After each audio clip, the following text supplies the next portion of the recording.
수도권 신규 택지에 대한 1차 사전 청약 특별 공급 1순위에 대한 접수 조금 전 오후 5시에 마감이 된 상황입니다. 이제 내일 2순위 일반 공급에 대한 청약 접수만을 남겨놓고 있는 상황인데요. 국민들의 관심만큼이나 높은 청약 경쟁률을 보였다고 합니다. 그런데 다소 아쉬운 부분도 많았다고 하죠. 오늘 10월에 2차 사전 청약이 이뤄질 예정인데 1차 사전 청약에서 미비했던 점은 무엇인지, 앞으로 더 준비할 수 있는 부분은 어떤 점들이 있는지 부동산부의 설석용 기자와 짚어보도록 하겠습니다. 나와 있습니까? 네, 안녕하십니까? 예. 1차 끝났네요. 2순위 이제 접수만을 남겨놓고 있는데 먼저 분위기 좀 정리해 주시겠습니까? 네, 지난달 28일부터 인천 계양과 남양주 진접 2지구 등 5개 지구에서 총 4,333가구에 대한 사전 청약을 실시했습니다. 특별 공급과 신혼 희망타운을 시작으로 오늘 오후 5시 1순위 사전 청약까지 마무리된 상황입니다. 내일 오전 10시부터 오후 5시까지 2순위 접수만을 남겨놓고 있는데요. 정부의 3기 신도시 발표 시점부터 사전 청약에 대한 국민적 관심이 집중됐습니다. 고위 공직자들의 땅 투기 의혹이 불거지며 3기 신도시에 대한 여러 잡음도 생겼지만 기존 일정대로 추진됐습니다. 사전 청약이라는 게 아시다시피 해당 지역 의무 거주 기간 등 일부 조건만 충족시킨 뒤에 본 청약보다 앞서 접수를 하는 건데요. 1차 청약에서 더 아쉬운 부분들이 나왔습니다. 먼저 분양가 문제입니다.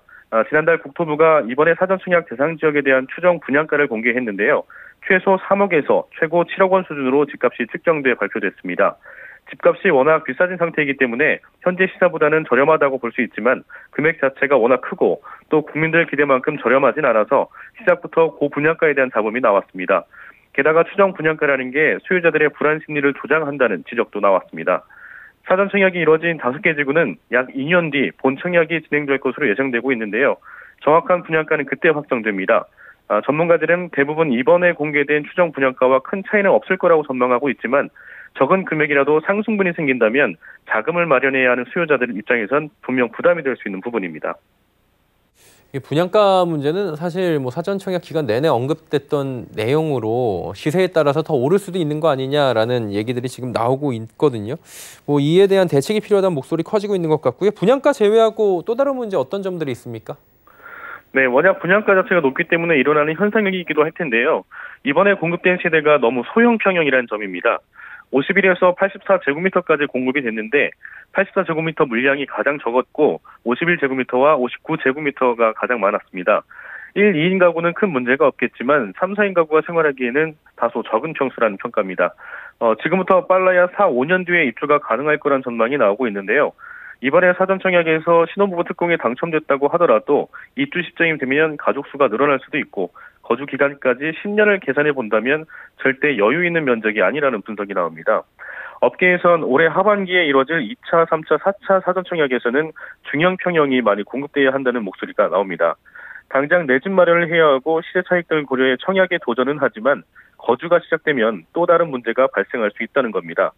물론 분양가가 워낙 높아져서 면적이 커지는 만큼 큰 돈이 필요하기 때문에 간단한 문제는 아닐 텐데 지금 공급된 가구들이 너무 소형 평수에만 치중됐다는 점은 고려해 볼 필요가 있겠습니다. 그리고 수도권 신규 택지 사전 청약 성격에 맞게 특별 공급 위주로 공급이 진행됐는데요. 상대적으로 일반 공급 비중이 너무 적었다는 지적도 있습니다. 전체 부동산 시장의 수요 공급 흐름을 안정화시키기 위해서는 여러 수요층을 공략해야 한다는 의견인데요. 급한 물부터 꺼야 한다는 정부 의지대로 주거 취약계층을 우선순위에 두고 진행을 한 건데 일반 공급 비중을 조금 늘린다면 전체 시장 흐름에 더 좋은 영향을 미칠 수 있을 거라는 분석이 나옵니다. 대규모 사전 청약이 진행된 건 사실상 이번이 처음일 겁니다. 그러다 보니까 여러 가지 안도도 나오고 그리고 본청약과 입주 시기가 예상대로 진행될 수 있느냐라는 우려도 여전히 나오고 있는 것 같습니다. 이제 2, 3, 4차 사전 청약 희망자들은 2차 사전 청약 본보기로 삼아서 고민거리가 덜어졌거나 또 더 고민해볼 필요가 있는 그런 부분도 생겼을 것 같은데요. 어떤 부분들이 있을까요? 네, 올해 하반기 3차례 사전 청약이 진행될 예정인데요. 사전 청약 희망자들이 원하는 지역과 평형에 대한 쏠림 현상이 얼마나 큰 것이냐가 사실 가장 큰 관건입니다. 물론 이번 사전 청약에서 어느 전형 하나 쉬워 보인다거나 당첨 확률이 높다고 예상할 수 없을 만큼 치열한 경쟁이 예상되는데 그래도 유념해야 할 것들은 있습니다. 윤지혜 부동산 114 수석연구원의 말을 들어보시죠.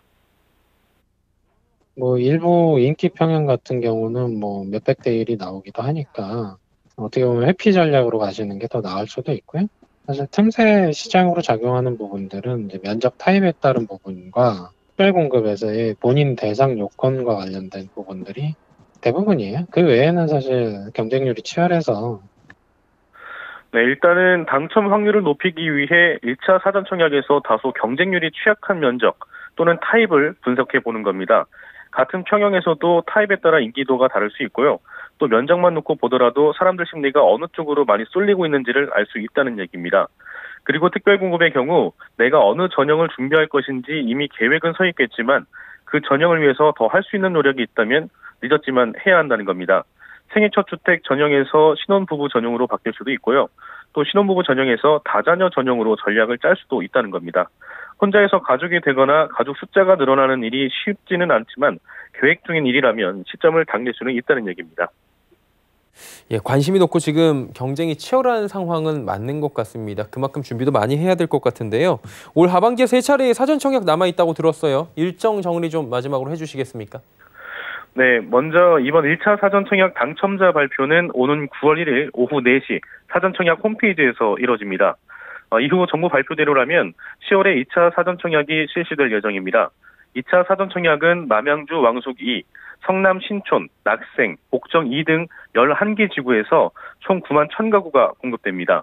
이어 3차 사전 청약은 11월에 하남 교산, 시흥 하중 등 4개 지구에서 진행되고 4차 사전 청약은 12월에 남양주 왕숙, 부천 대장, 고양 창릉 지구 등 10개 지구에서 이뤄질 예정입니다. 정부는 또 추가로 서울 도심에 대한 신규 택지 공급 계획을 발표한다고 밝힌 바 있는데요. 이르면 이달 중 추가 공급 계획을 발표할 것으로 보입니다. 예, 정부의 대대적 공급 계획에 따른 사전 청약 릴레이가 벌써 한 차례 끝이 났고요. 내일 2순위 접수만을 남겨놓고 있는 상황입니다. 다소 아쉬운 부분도 드러났는데 하반기 사전 청약이 얼마나 보완될 수 있을지 기대도 모아지고 있는 상황입니다. 희망자분들께서는 확률 높이기 위해서 평형, 특별 공급 전형에 대한 세심한 분석도 필요하다라고 말씀을 드렸습니다. 이 부분 유의하셔야 될 것 같고요.